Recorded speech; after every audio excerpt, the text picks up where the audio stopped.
Okay, nag-umpisa ako ng ligaw. Sabi ko sa classmate ko, "Uy, crush kita." Tapos sabi niya sa akin, "Ako? Crush mo? Ang pangit-pangit mo." Grabe, ang sakit nun, tol. Ang lakas naman ng loob mo manligaw sa akin. Pero okay lang, ganun talaga.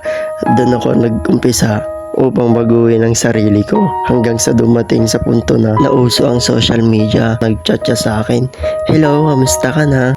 Sabi ko naman, "Hi, eto, kamusta ka na rin?" Sabi niya, "Naalala mo pa ba ako?"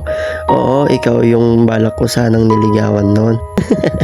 Uy, sorry bata pa naman kasi tayo noon at saka hindi ko naman alam kasi yung mga ganong eksena. Sabi ko naman sabay tawa, "Hahaha, okay lang yan." Tapos sabi niya sa akin, "Alam mo, ang bait-bait mo pa rin."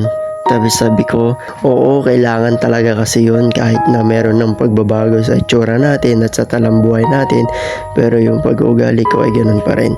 Tapos sabi niya, "Ganun ba yun?